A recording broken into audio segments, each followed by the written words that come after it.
ఆయన నమస్తే తమ్ముడు. ఈరోజు జనవరి 8 జాన్ 8. అవు ఇక 2 రోజుల్లో ఆ, ఎల్లుండుండే సంక్రాంతి వార్ మొదలవుతుంది. అవును వారంటే మనందరికీ తెలుసు. ఆ, అటు ఆంధ్ర సైడ్ అయితే కోళ్ళ పందాలు అవి ఇవి జోరుగా జరుగుతాయి. అవును ఓవరాల్ మన రెండు తెలుగు రాష్ట్రాల్లోనూ ఇంకా జోరుగా నడిచేది సినిమా పండుగ. అవును. ప్రతి సంక్రాంతికి తెలుగు మినిమం సినిమా 4-5 సినిమాలు. ఇండస్ట్రీలో హోరాహోరీ పోటీ ఉంటుంది. ఒక పెద్ద హీరోలతో, అది కూడా అవును, పెద్ద హీరో కాంబినేషన్. అవును. సో ఈ సంక్రాంతికి అయితే ప్రస్తుతం జనరల్ 4 సినిమాలు ఉండేవి ప్రతి సంక్రాంతికి. ఈసారి 3 ఉన్నాయి. 3 వచ్చినాయా? 3. ఆ, ఒకటి గేమ్ చేంజర్, అవును. డాకు మహారాజు. సంక్రాంతికి వస్తున్నాం. Game changer 10th, Daaku Maharaj 12th, సంక్రాంతికి వస్తున్నాం 14th. 2 days gap. ఇప్పుడు పుష్ప కూడా ఆడాడేస్తారులే, ఇంకా అది అయిపోలే దాని ఫేమ్. ఇంకోటి ఏంటంటే పుష్ప 20 నిమిషాలు యాడ్ చేసి జనవరి 11న మళ్ళీ రిలీజ్ చేస్తున్నారు. ఇది పండగ కాదు అల్లు అర్జున్ ఫ్యాన్స్ కి, అవును, మామూలు పండగ కాదు ఇది. అవును, అవును. కానీ ఇది ప్లాన్ గానే సుకుమార్ అనుకుని ఉంటాడు. ఎందుకని అంటే ముందు వచ్చేసి సగం కొలగొట్టేసుకున్నాడు. కొట్టేశారు. ఏది? 1900 కోట్లు. 1900 కోట్లు కొట్టేశాడు. మళ్ళీ ఇది యాడ్ చేస్తే మళ్ళీ ఒక 1000 కోట్లు వచ్చినా చాలు. దంగల్ కాదు ఇక త్రిబుల్ 3000 కోట్లు 3000 కోట్లు దాడుతుందని ప్లాన్ చేశాడు. ఇంకా వీళ్ళు ఆడ తట్టుకుంటారు పుష్పాని, వీళ్ళు ఆడ తట్టుకుంటారు తమ్ముడు, కష్టమే. ఇంకా సరే, ఇప్పుడు మొత్తానికైతే సంక్రాంతి రేస్ లో అయితే 3 ఉన్నారు ప్రస్తుతం. రామ్ చరణ్ గారు, బాలకృష్ణ గారు, వెంకీ గారు. సో ఇప్పుడు 3లో ఆల్రెడీ ట్రైలర్ చూసావు. ఆల్రెడీ డైరెక్టర్లు ఎవరో కూడా మనకి తెలుసు. మీ పాయింట్ ఆఫ్ వ్యూలో ఏది మంచిగా ఆడుతుంది అనుకుంటారు? ఇప్పుడు సంక్రాంతికి అయితే 3 సినిమాలు కూడా సక్సెస్ కొడతాయి తమ్ముడు, ఖచ్చితంగా కొడతాయి. ఎందుకంటే నార్మల్ టైంలో అయితేనేమో ఏది బాగుంటే దానికే వెళ్ళేవాళ్ళు. అవును. ఏది నీకు రన్నింగ్ టైంలో ఆఫీసులు ఉండి ప్లస్ హాలిడేస్ లేని టైంలో అయితే ఓన్లీ సెలెక్ట్ చేసుకునే వెళ్తారు. మౌత్ పబ్లిసిటీ అది పాజిటివ్ టాక్ వస్తే, రేటింగ్ చూస్తే, లేకపోతే ఇంటి పక్కలోడు చెప్తేనో ఫ్రెండ్స్ చెప్తేనో అది టాక్ ఉంటేనే వెళ్తారు. కానీ పండగ టైం అట్లా కాదు. 4-5 రోజులు హాలిడేస్ వస్తాయి, ఓకేనా. రోజు ఈవినింగ్ టైం ఏం చేస్తారు?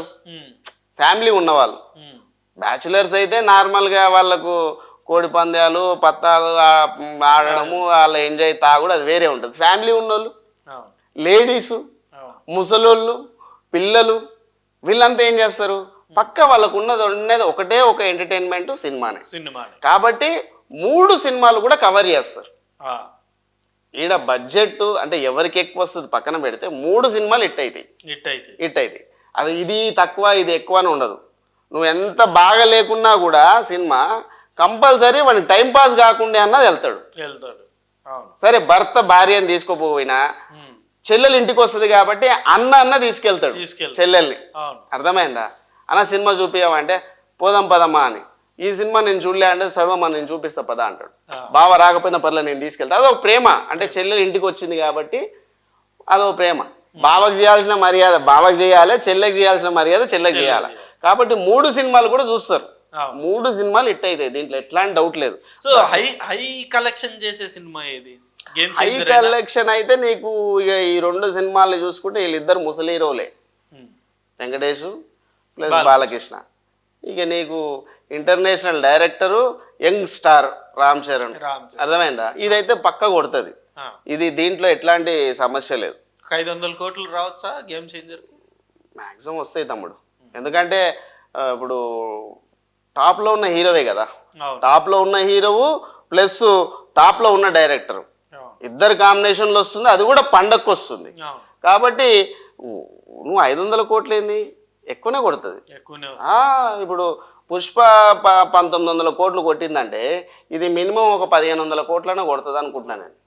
ఏది ఓవరాల్గా ఇప్పుడు సినిమా మొత్తం ఈ రన్నింగ్లో ఒక 1500 కోట్లన్నా మినిమం తీస్తుంది. ఇక ఎక్కువ వస్తే ఇక ఆశ్చర్యపోనవసరంలే. అది మెగాస్టార్ చిరంజీవి గారి కొడుకు కాబట్టి ఏమో చెప్పలేం. పవన్ కళ్యాణ్ గారి ఫ్యాన్స్ కలిసి వస్తుంది, మీకు రామ్ చరణ్ ఫ్యాన్స్ కలిసి వస్తుంది, మళ్ళీ మెగాస్టార్ గారి ఫ్యామిలీ కలిసి వస్తుంది, ఇంకా మిగతా చిన్నపాటి వాళ్ళ కాంపౌండ్లో ఉండే హీరోలందరి ఫ్యాన్స్ అందరూ కూడా కంపల్సరీ చూస్తారు. వాళ్ళ ఫ్యామిలీని నిలబెట్టాలి కాబట్టి. ఇప్పుడు ఇది పోటాపోటీ అయిపోయింది. ఏది అల్లు ఫ్యామిలీయా మెగా ఫ్యామిలీ అన్నట్టు అయిపోయింది.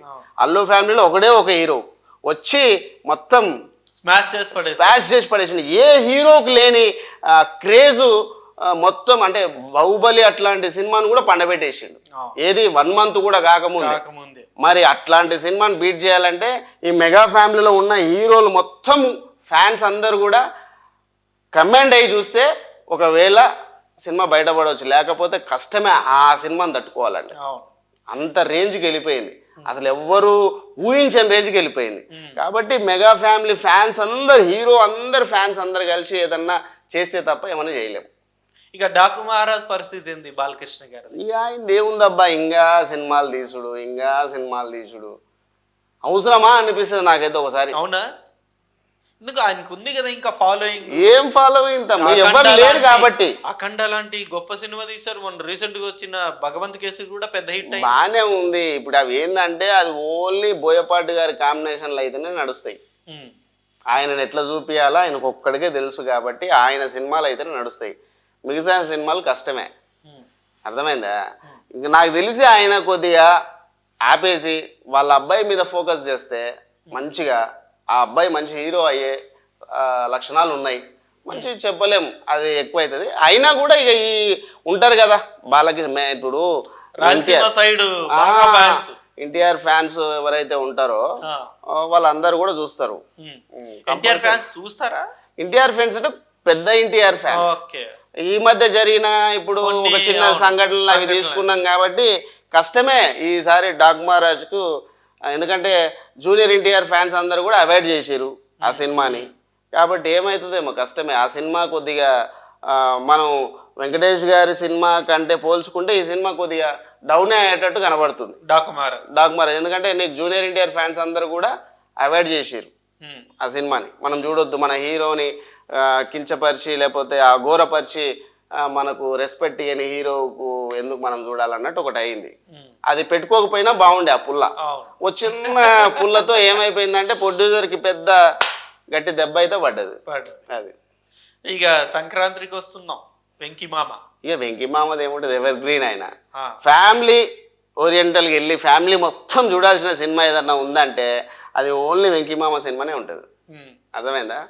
ఆయన తీసే విధానం అంటే ఆయన యాక్ట్ చేసే విధానము అదంతా కూడా, అది కూడా మళ్ళీ అనిల్ రావుపూడి గారు డైరెక్షన్లు అంటే కంపల్సరీ కామెడీ ప్లస్ ఎంటర్టైన్మెంట్ కూడుకున్న ఏదైనా సినిమా ఉంటుంది అంటే అది ఒకటే ఉంటుంది. అర్థమైందా? దాంట్లో ఇప్పుడు నేను ట్రైలర్ చూసినా, మనం ట్రైలర్ గురించి మాట్లాడుకున్నాం కూడా కాబట్టి ఫుల్ లెంత్ మసాలా కూడా ఉంది, దాంట్లో ఫైట్స్ కూడా ఉన్నాయి. కాబట్టి ఈసారి కూడా గట్టిగా కొడుతుంది, ఇక సమస్యనే లేదు. వెంకటేష్ గారు అంటే ఇక ఫ్యామిలీ కంప్లీట్. నీకు సంక్రాంతికి కలిసేదంతా ఎవరు? ఫ్యామిలీయే. అర్థమైందా? కమాండ్ గా సంక్రాంతికి మొత్తం పండుగ చేసుకునేదే ఫ్యామిలీ. అలాంటి సినిమాకు, అలాంటి ఫ్యామిలీకి ఒక మంచి సినిమా ఏదన్నా ఉందంటే నువ్వు చూసినావు లేదో, ప్రతి సంక్రాంతికి కవర్ చేస్తున్నాడు ఆయన. ప్రతి సంక్రాంతి కవర్ చేస్తున్నాడు. నేను రెగ్యులర్ గా చూస్తున్నా. నేను యాక్చువల్లీ నాగార్జున గారు కూడా ప్రతి సంక్రాంతికి వచ్చేటోడు, చిరంజీవి గారు కూడా వచ్చేటోళ్ళు. మరి ఎందుకు ఈసారి కొడుకు దిగిండు కాబట్టి ఆయన వెనక్కి వెళ్ళిపోయిండు. వాళ్ళ ఫ్యామిలీలో ఎవరో ఒకరు ఉండాలి కాబట్టి వచ్చిండు. ఎన్టీఆర్ ఫ్యామిలీ ఎవరు ఉండాలి కాబట్టి బాలకృష్ణ వచ్చిండు. ఇప్పుడు వెంకటేష్ గారి ఫ్యామిలీ ఎవరు ఉన్నారు కాబట్టి వచ్చిండు. 3 ఫ్యామిలీ కంపల్సరీ ఎప్పుడు ఉండే ఉంటది. ఈ సినిమాలకు పోటీగా అయితే చిన్న హీరోలు రారు, వచ్చినా తట్టుకోలేరు. కాబట్టి ఎన్ని సినిమా థియేటర్లు అన్ని వాళ్ళే ఉంటాయి కాబట్టి కంపల్సరీ వెంకిమామకు మంచి గట్టి కలెక్షన్లే వస్తాయి. సరే, గేమ్ చేంజర్ తర్వాత ఏదన్నా రికార్డ్స్ కొడుతుంది ఈ సంక్రాంతి వరకే అంటే వెంకిమామదే. సంక్రాంతికి వస్తున్నది. ఇది మంచి కలెక్షన్లు వస్తాయి. డాక్ మహారాజ్ కన్నా మంచి కలెక్షన్లు వస్తాయని ఎక్స్పెక్ట్ చేస్తున్నాను నేను. సో అంటే ఇప్పుడు ఇక్కడేమో రాజమౌళి గారు చేసిన సినిమా తర్వాత ప్రతి హీరోకి ఫ్లాప్ ఉంటుంది అనేది ఒక అపవాదం. సో రీసెంట్ గా దాన్ని జూనియర్ ఎన్టీఆర్ గారు బ్రేక్ చేశారు. అవును, దేవర సినిమాతో మంచి హిట్ అయింది అది. ఇప్పుడు రామ్ చరణ్ గారికి అది పరీక్ష. అంతేనా? అంతే కదా. మరి అయితే సోలోగా వస్తుంది ఇదే కదా. అట్లాని ఏమి లేదు తమ్ముడు, అట్లానేం లేదు. కాకపోతే అదే అట్లా ఒక అపోహలో పడిపోయారు కానీ అదేం ఉండదు. ఇప్పుడు మనం ఆల్రెడీ ఒకటి చూసినాము, ఎన్టీఆర్ గారి దగ్గర చూసినాం, దేవరా ఇటు కొట్టింది. గేమ్ చేంజర్ కూడా కంపల్సరీ ఇటు కొడుతుంది.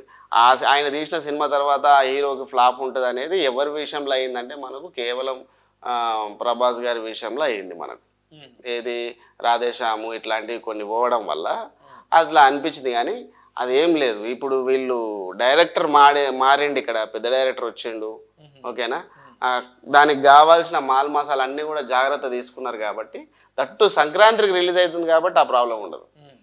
నార్మల్ టైంలో అయితే ఏమో చెప్పలేం, పెద్ద హైప్ ఇచ్చి పోయిన సినిమాలు కూడా ఉన్నాయి. కాబట్టి ఈ సంక్రాంతికి ఆ ప్రాబ్లం ఉండదు. ఆ వారం రోజుల కలెక్షనే కదా సినిమా మొత్తం. ఏ సినిమా అయినా వారం రోజుల కలెక్షన్లే ఇప్పుడు ఇవాళ రేపు ఏ హీరోకైనా డైరెక్టర్కైనా.